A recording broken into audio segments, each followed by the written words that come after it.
Footsteps creaked above Evelyn Harper's head, slow and measured, moving through the attic on a stormy Thursday night. She had lived in her quiet suburban home for more than 30 years, a house like any other on the block, with its neatly trimmed lawn and white shutters. At 67, Evelyn had built a life around routine, honed over 34 years as a third-grade teacher at Brookside Elementary. She was the kind of teacher who remembered nearly every student, the kind who earned Teacher of the Year, a framed certificate still hanging proudly in her hallway. Life had slowed since her husband Thomas passed 12 years earlier. The house became quieter, filled with memories of birthdays and Christmas mornings. She found comfort in predictability. Coffee at 6, the newspaper by 6:15, walks through the neighborhood, volunteering at the library, grocery shopping. It made life feel safe. And because she followed the same routines every day, she noticed when something changed. It started almost a month earlier, not with footsteps, but with food. A carton of milk she thought she'd just bought, half a loaf of bread, a package of sliced turkey. Nothing dramatic, just enough to make her pause. She blamed herself, thinking she was losing track of little things, a side effect of living alone. Then came the bathroom mirror. Every night after a hot shower, the mirror above the sink would clear except for one corner. The upper right corner remained covered in fog, night after night. She cleaned it, replaced the light bulb, even dusted the vent, but that one corner refused to clear. She made a note to call someone about the ventilation, eventually. There were stranger things, too. A kitchen cabinet found standing slightly open, the television remote resting on the opposite end of the couch. Little, forgettable things that she'd laugh about, telling herself, getting old. Yet one thing continued to bother her, the sounds. Always late at night, always overhead. Not every evening, just often enough. A creak, a scrape, like someone shifting their weight across old wooden boards. She'd stop, listen, and the sound would stop. The silence that followed felt worse. She knew her house, knew its sounds. This wasn't any of them. Then came that stormy Thursday. By 8 o'clock, the first drops of rain tapped against the windows. By 9, thunder rolled and lightning flashed. Evelyn washed the dishes, poured chamomile tea, and settled into her favorite recliner. A documentary played quietly as she focused on her crossword puzzle. She filled in an answer, sipped her tea, and then, creak. Her eyes lifted toward the ceiling. She smiled. Just the storm. She looked down. Another answer. Another sip. Then, scrape. Longer this time. She reached for the remote and muted the television. The room fell silent, save for the rain and wind. For several seconds, nothing. She exhaled. I'm imagining things. Just as her thumb reached the volume button, a heavy thump sounded directly above the hallway. A light shower of dust drifted from the ceiling vent. Every muscle in Evelyn's body tightened. She slowly stood, holding her breath. Then she heard it. One footstep, then another, slow, measured. Moving across the attic directly above her bedroom, she whispered 4 words that would begin one of the strangest investigations local detectives had ever worked. Someone is up there. Her trembling hand reached for the cordless phone and dialed 911. The line rang once. 911. What's your emergency? For a moment, Evelyn couldn't answer, frozen in her kitchen. Another slow footstep echoed above her. I think someone is inside my house, she finally managed. The dispatcher, Angela, immediately recognized the fear. My name is Angela. I'm going to stay with you, okay? Can you tell me your name? Evelyn Harper. Evelyn, are you in immediate danger? I don't know. What makes you believe someone is inside? Evelyn swallowed. I hear someone walking. Where? She looked toward the ceiling, above me. Angela paused. Above you? Your attic? Another loud crack of thunder shook the house, and the lights flickered. I've lived here for 30 years, Evelyn insisted. My house doesn't make these sounds. Angela, rapidly typing, knew people often confused fear with certainty, but homeowners knew their own homes. Evelyn, I need you to listen carefully. Can you safely leave through your front door? I think so. Don't investigate. Don't go upstairs. If someone is inside, let the deputies handle it. Evelyn nodded, backing toward the front entryway. Every step felt impossibly loud. She fumbled with the deadbolt, her fingers trembling. Finally, the door opened. Cold wind pushed rain into the entryway. She stepped onto the porch. She'd left every light on inside, the living room warm and comfortable, but it no longer felt like home. The deputies are less than 2 minutes away, Angela said. Stay on the porch. Do not go back inside. Evelyn wrapped an arm around herself. The footsteps had stopped. That frightened her even more. Less than 90 seconds later, red and blue lights appeared through the rain. Deputy Daniel Collins parked first, followed by Deputy Marcus Ruiz. Both hurried toward the porch. Collins removed his hat. Mrs. Harper, you called about someone inside. I heard him. Him. I don't know if it's a man. I know someone is up there. Evelyn explained everything.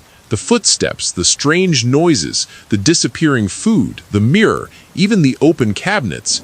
Ruiz quietly checked the outside of the house for forced entry, finding none. When Evelyn finished, she looked at Collins apologetically. I know it sounds crazy. Collins shook his head. No, ma'am. It sounds like something scared you enough to call us, and that's reason enough to take a look. For the first time that evening, Evelyn felt herself breathe. The deputies approached the front door. Ruiz drew his flashlight. Collins kept a hand near his sidearm. The storm had knocked out power in part of the neighborhood. Collins announced loudly, Sheriff's office. If anyone is inside this residence, make yourself known. Silence. Only rain. They exchanged a glance, then entered. Every room was cleared methodically. Living room, kitchen, laundry, bathroom, bedrooms. Everything was empty, every window locked, every exterior door secure. I've got nothing, Ruiz said. Collins nodded. So do I. Evelyn, still on the porch, overheard those words. Her shoulders sank. Maybe she had imagined everything. Maybe grief, loneliness, and an old house had simply gotten the better of her. She almost felt foolish. But something still bothered Collins. The house was exceptionally clean, everything in its place, yet he couldn't shake the fear in Evelyn's voice. His flashlight drifted upward across the ceiling, then stopped. An old wooden attic hatch, perfectly centered above the hallway. A simple pull cord hung down. Ruiz followed his gaze. You thinking what I'm thinking? Collins didn't answer immediately. He looked back at Evelyn. Mrs. Harper, when's the last time anyone went into your attic? She frowned. My husband. Collins looked back at her. He passed away 12 years ago. Ruiz looked up at the hatch. 12 years. Evelyn nodded. I haven't had any reason to go up there. Collins stepped beneath the pull cord. He removed a pair of leather gloves, pulled them on, wrapped his fingers around the cord, and looked at Ruiz. If someone's up there, they're cornered. Ruiz nodded. Collins took a slow breath and pulled. With a loud wooden crack, the attic hatch dropped open. The folding ladder unfolded, slamming against the hardwood floor. Neither deputy moved. A rush of warm, stale air drifted down from the darkness. Then Collins noticed something that made the hair on the back of his neck stand up. It wasn't the smell. It wasn't the darkness. It was the fact that something up there had just moved.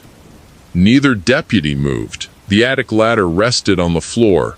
Above them, nothing but darkness. Collins aimed his flashlight upward. The beam disappeared into the black opening. No movement, no sound, just darkness. He looked at Ruiz. You stay below. If someone comes down, I don't want him getting behind us. Ruiz nodded. You got it. Collins rested one hand on the ladder. The wood groaned. He climbed. Every creak echoed through the hallway. Halfway up, he paused. Sheriff's office. If anyone is up here, now's the time to speak. Silence. Even the storm seemed quiet. He climbed the remaining steps. His shoulders disappeared through the opening. Ruiz waited below, hand on his sidearm. Then Collins disappeared completely. For several seconds, only silence. Ruiz finally spoke. "Collins?" No answer. Then Collins' voice drifted down. "Jesus." Ruiz immediately climbed after him. The attic stretched nearly the entire length of the house. Insulation covered the floor like pink snow. Wooden rafters crisscrossed overhead. Storage boxes lined the far wall. Old Christmas decorations, a rocking horse, suitcases. Everything appeared untouched at first. Collins slowly swept his flashlight across the insulation, then stopped. Something interrupted the blanket of dust. A narrow trail, almost 2 feet wide. The insulation had been compressed. Again, and again, and again. Someone had walked the exact same path dozens of times. Collins crouched. Fresh footprints, not shoe prints, bare feet. Ruiz whispered, "Those aren't ours." Collins slowly nodded. "They're recent." The 2 deputies followed the trail. Each step revealed something new. An empty bottle of water, a crumpled granola bar wrapper, a flashlight battery, canned food labels, a plastic grocery sack. Everything had been tucked beneath the rafters, carefully hidden. Ruiz looked around. "This isn't somebody hiding." "No," Collins answered quietly. "This is somebody living." The footprints continued deeper. The air grew warmer, heavier. The smell became unmistakable. Sweat, dirty clothes, stale food, human presence. Collins rounded one of the support beams. His flashlight landed on a small camping lantern. Beside it sat a sleeping bag neatly rolled open, a backpack, folded clothing, a portable radio, even a small battery-powered fan. Whoever lived here had built a home. Collins slowly turned. A cheap folding lawn chair sat several feet away. It wasn't facing the attic entrance. It wasn't facing the sleeping area. It faced an air vent. Ruiz frowned. Why's the chair pointed there? Collins walked toward it, looking down through the metal vent. He could see light. Below was Evelyn's bathroom, the sink, the mirror, the shower. His stomach dropped. He didn't have to say it aloud. They both knew. Someone had been sitting in that chair, watching her. For how long, they had no idea. Collins slowly backed away. His flashlight continued moving across the attic, passing over another support post. Then something reflected back. 2 tiny points, like glass. He stopped moving. The reflections didn't. They blinked. Eyes. A man was crouched behind the insulation, so still, so perfectly motionless that he blended into the darkness itself. His clothes were filthy. His beard had grown wild. His skin was streaked with dust and sweat. He hadn't made a sound. He had simply watched. Collins drew his weapon. "Sheriff's office. Don't move." Ruiz immediately covered the opposite side. The man didn't run, didn't speak. He slowly raised both hands, almost calmly, as if he knew this moment had been coming. Collins approached cautiously. "Face away from me." The man obeyed. "On your knees." Again, he obeyed. Ruiz moved in. Handcuffs clicked shut around the man's wrists.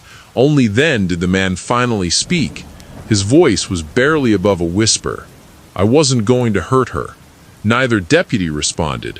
As Ruiz escorted him toward the attic ladder, the man stopped. He turned his head one last time, not toward the deputies, not toward the attic entrance, but toward the bathroom vent. He stared at it for several long seconds before quietly climbing down the ladder. Collins remained alone in the attic. He slowly looked around. The sleeping bag, the lantern, the food, the chair, the vent. Then he noticed the backpack lying beside the wall, half open. Inside, he could already see newspaper clippings, a notebook, and dozens of neatly organized pages. He had a feeling the real investigation was only beginning. By sunrise, the quiet suburban street looked nothing like it had the night before. Yellow crime scene tape surrounded Evelyn Harper's home. Detective Sarah Mitchell arrived just after 7. She rarely jumped to conclusions, instead listening, noticing details others overlooked. "I've read the report," Sarah told Deputy Collins. "You think he broke in last night?" Collins shook his head. "No, he's been here a while." "What makes you say that?" Collins pointed toward the attic. "You'll see." Sarah climbed into the attic herself, observing the sleeping bag, lantern, backpack, food, chair, and then the vent. She crouched beside the chair, seeing the bathroom below through the metal vent, the sink, the mirror, the shower. She imagined someone sitting there, hour after hour, watching, waiting, learning Evelyn's routine. "Photograph this chair from every angle," she instructed a technician. Everything in the attic appeared purposeful. The sleeping area hidden, food stored beneath rafters, the lantern's light concealed. Whoever lived here had thought everything through. The technician unzipped the backpack. Inside were spare batteries, a flashlight, clothes, toiletries, a first aid kit. Then, at the bottom, there are papers. Sarah accepted the stack, newspaper clippings cut neatly with scissors. Every one featured Evelyn Harper, volunteer recognized, retired teacher honored, elementary school reunion. Dozens of them, some years old, others weeks. Sarah turned a page. A yellowed clipping fell into her hand. "Local teacher receives district's high guest honor." Beneath the headline, a younger Evelyn smiled. Across the bottom, someone had written in black ink, "She remembers everyone." Sarah stared at the words. Who wrote this? No one answered. The technician found a small spiral notebook, new but worn from frequent use. Sarah opened it. The first page read, "Observation log." She turned the page. Monday, 6:02 a.m., lights on in kitchen. 6:18 a.m., collected newspaper. 7:05 a.m., watered flowers. 8:11 a.m., left residence. Returned 12:47 p.m. television until 9:14 p.m., lights out 10:03. Sarah's expression hardened, page after page. Every day, every movement, every light switched on, every trip to the mailbox, every grocery run, every volunteer shift, weeks of observations. The handwriting never changed, calm, methodical, clinical.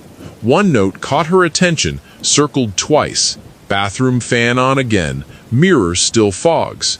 Sarah slowly lowered the notebook. This wasn't a man who had simply hidden. This was someone conducting surveillance, someone studying Evelyn's life. And if he had written down this much, what hadn't they found yet? "I want every inch of this attic processed," she told Collins. "Every fingerprint, every fiber, every hair." Then she glanced once more at the bathroom vent. "Because I don't think we found the worst part yet." Sarah Mitchell didn't leave the attic. She walked the same narrow trail worn into the insulation, back and forth, realizing he hadn't stayed in one place. He had moved strategically, positioning himself above almost every room, learning the rhythm of the house, learning Evelyn. A technician approached. "Detective, you'll want to see this." He pointed his flashlight toward the rafters. Wedged between two roof trusses was a length of black cord, disappearing into a small pulley. Hanging from it was a canvas grocery bag, filled with canned soup, crackers, peanut butter, dried fruit, beef jerky, and unopened bottles of water. Everything had current expiration dates. "He'd restock," Collins said quietly. Sarah nodded. He wasn't planning to leave. Another technician called. "We found a charging station." Sarah crossed the attic. An orange extension cord disappeared through a small opening. Outside, hidden beneath thick shrubs, it was plugged into an outdoor electrical outlet, concealed beneath mulch and leaves. The portable fan, the lantern, a small battery charger. Everything upstairs had been powered from that single cord. No generators. No noise. No reason for Evelyn to suspect anything. Sarah looked toward Collins. This wasn't impulsive. No, he planned this. The forensic photographer continued documenting. A towel folded neatly beside the sleeping bag, reading glasses, a dog-eared paperback, a disposable razor, even a coffee mug. Whoever had occupied the attic hadn't been surviving. He'd been living. Sarah returned to the observation notebook. One page wasn't filled with times. It was a sketch, a rough floor plan of Evelyn's house. Every room labeled, every window marked. Arrows showed the quickest path from the attic hatch to each end of the house. Collins leaned closer. He was planning an escape. Sarah wasn't convinced. No. She pointed toward another set of markings. Tiny circles, each placed directly over a room. What are those? A technician measured. They're vents. Every circle matched an air conditioning vent below. The suspect had mapped every room using the ventilation system. Sarah slowly looked toward the bathroom vent, then the bedroom, then the living room. He hadn't chosen one place to watch. He had found a way to observe almost the entire house. Back downstairs, another team searched the exterior. No broken locks, no shattered windows, no signs of forced entry. Until one deputy walked around the back. Detective. Sarah stepped outside. The deputy pointed upward. An old oak tree stood only a few feet from the house, one heavy branch extending almost directly over the roof. Fresh bark had been scraped away. Several smaller limbs had been snapped. Sarah climbed onto the roof. Near the ridgeline, she found scuff marks, fresh ones. Someone had climbed from the tree onto the roof, then crossed to a roof vent. The vent screen had been carefully removed, not broken, removed. The screws had been placed neatly inside the gutter below. Sarah stared at them. He wanted to be able to put it back. One of the deputies looked confused. Why?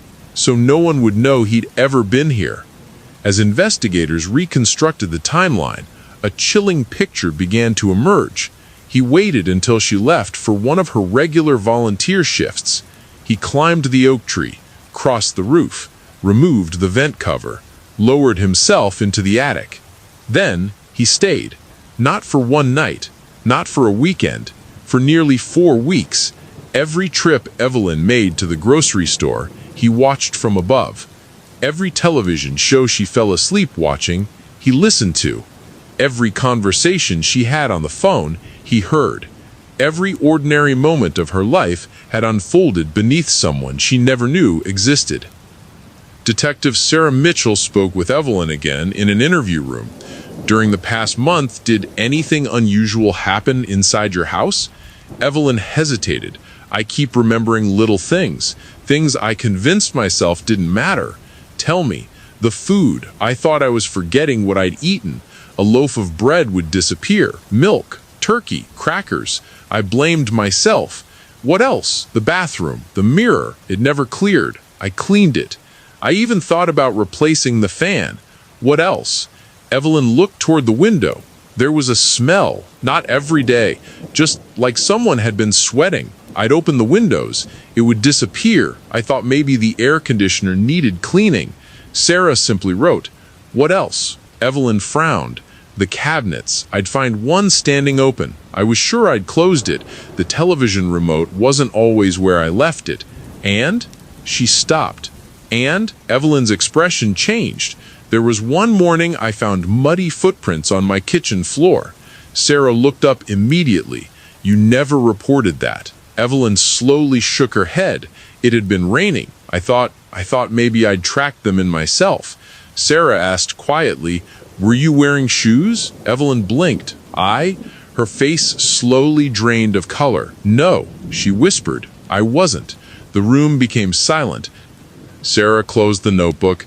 "Evelyn, I'm going to tell you something, but I need you to understand. None of this is your fault. You didn't miss obvious warning signs. You noticed them. You simply had no reason to believe they meant what they actually meant." A tear rolled down Evelyn's cheek. I kept telling myself I was getting old. Sarah gently shook her head. No, you were paying attention. You just couldn't imagine someone was living above you. Back at the house, crime scene technicians dismantled the bathroom vent. One screw, then another. The metal grill came free. A technician carefully lowered it. Dust drifted into the flashlight beam. Then he stopped. "Detective, you need to see this." Sarah stepped inside. The technician pointed into the narrow opening. At first, she didn't understand. Then her eyes adjusted. The wooden framing surrounding the vent was polished smooth, not by age, but by friction. The wood had been rubbed over and over and over again. Someone had slid that vent cover back hundreds of times. The edges of the metal grill were worn bright where fingers repeatedly gripped it. Fresh fingerprints covered the inside lip. There was no doubt.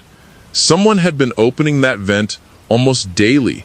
Sarah slowly crouched beside the opening. She looked through it. The angle was horrifying. From the attic, someone sitting in that folding chair had a nearly perfect view of the bathroom. The sink, the mirror, the shower, even part of the bedroom doorway. She imagined someone sitting there, silent, patient, watching Evelyn brush her teeth, wash her face, dry her hair, prepare for bed. Night after night, week after week, a chill ran through her. Then the technician quietly spoke again. "We found something else." He held up a clear evidence bag. Inside were several long gray hairs caught on a rough splinter just inside the vent. Sarah stared at them. They matched Evelyn's hair color perfectly, which meant at some point she had stood directly beneath that vent, close enough that loose strands of hair drifted upward through the opening. The distance separating them had been less than 3 feet. Sarah looked back through the vent one last time. The attic no longer felt like a hiding place. It felt like a front row seat. And for nearly a month, someone had been sitting in it. She stood slowly. Her voice was almost a whisper. "I don't think he was just hiding." One of the technicians looked at her. "What do you mean?" Sarah's eyes never left the vent. "I think he was studying her." The suspect, still refusing to speak, provided no explanation. Detective Sarah Mitchell had to build the story herself. She started with the oldest newspaper clipping. Evelyn, as Teacher of the Year, dated nearly 15 years earlier. The suspect had been in prison during that time. Prison records showed he'd likely seen the article there, but why save it? Thousands of newspapers passed through. Sarah kept digging. She visited Brookside Elementary. In a storage room, she found him. A faded class photograph from 28 years earlier. Mrs. Harper's third-grade class. One boy wasn't smiling, thin, arms folded, looking away from the camera. The name beneath his picture matched the suspect. His juvenile school records painted a heartbreaking picture. Frequent absences, poor grades, suspensions, notes from counselors about a troubled home. Student often arrives hungry. Mother cannot be reached. Then Sarah found a handwritten note from Evelyn, attached to his progress report. He is capable of much more than he believes. When he feels safe, he participates. Continue encouraging him. There was no frustration, no criticism, only hope. Sarah drove to Evelyn's apartment. Evelyn recognized the boy in the class photo. He hardly ever talked. He came to school wearing the same clothes most days. "I used to keep extra snacks in my desk. I tell him I packed too much lunch so he wouldn't feel embarrassed." Sarah felt a knot form in her stomach. "I remember buying him a winter coat one Christmas. I told the class Santa had left one behind so no one would know it was for him." Her eyes filled with tears. "I hadn't thought about him in years." Sarah spoke gently. "He thought about you." Evelyn looked up. "What do you mean?" Sarah slid the Teacher of the Year clipping across the table. "We believe he found this while he was in prison." Evelyn stared at the article, then the photograph, then back again. She whispered, "Oh, my God." Sarah nodded. "We think that's when he started looking for you." Finally, Evelyn asked, "Why didn't he hurt me?" Sarah didn't have an answer. There was no evidence of violence planned, just observations, schedules, newspaper clippings, and a chair facing a bathroom vent. Sarah looked at Evelyn. I don't think he came there because he hated you. I think he came because you were the last person who ever made him feel seen. The case no longer felt like a burglary. It felt like a tragedy that had started decades earlier, inside a third-grade classroom. For the next 3 days, Sarah Mitchell barely left the evidence room. The attic no longer looked like a hiding place. It looked like a blueprint. Someone hadn't simply climbed inside. They had engineered a way to disappear. Grocery receipts, 12 of them, each from the same convenience store, every 3 days apart. He wasn't shopping when he was hungry. He was shopping on a schedule. Security cameras confirmed he used the same route, avoiding Evelyn's property until he knew she was gone. The old oak tree with scraped bark and denim fibers showed his entry point onto the roof. The vent screen had been carefully removed, screws placed neatly in the gutter, then reinstalled. He wasn't breaking in every night. He was coming and going. A forensic engineer confirmed it would take less than 2 minutes if practiced. The attic revealed more secrets. Beneath the compressed walking path, older impressions showed he'd changed his route, learning which rafters squeaked, which boards flexed where he could step silently. He memorized the house, Sarah whispered. Then a small digital watch, its alarm disabled, its face 23 minutes fast. Every observation, every movement, every return to the attic had been governed by that one broken clock. It was an oddly human detail, a reminder that behind the terrifying precision was someone living an organized life inside another person's home. Sarah stood once more beneath the bathroom vent. Everything in Evelyn's bedroom was untouched, nothing stolen, nothing vandalized, nothing broken. And somehow, that made the room feel even more violated. He hadn't wanted Evelyn's belongings. He wanted something far less tangible. Her routine, her privacy, her ordinary life. The suspect was charged with burglary, unlawful entry, stalking, and several related offenses. He never offered an explanation. Evelyn never spent another night in that house, eventually selling it and moving closer to her sister. She always said she missed the memories, but not the house. Sarah Mitchell would later say that this case stayed with her longer than most, not because of the arrest or the attic, but because of how ordinary it all seemed in the beginning. A little food missing, a cabinet left open, a strange smell, footsteps dismissed as an old house settling, a bathroom mirror that never cleared. On their own, none of those things sounded alarming. Together, they told a story no one realized they were hearing. As investigators packed the final boxes, one technician paused beneath the bathroom vent. He looked up one last time before the cover was reinstalled. I don't think I'd ever be able to stand in this room the same way again. Neither would Evelyn. Maybe that's what makes this case so unsettling. It wasn't the violence. There wasn't any. It wasn't a dramatic chase. There wasn't one. It was the realization that someone's sense of safety can disappear without a single broken window or kicked-in door. Sometimes the most terrifying intruder is the one you never knew was there. If you found this story compelling, share this episode with someone who enjoys true crime narratives.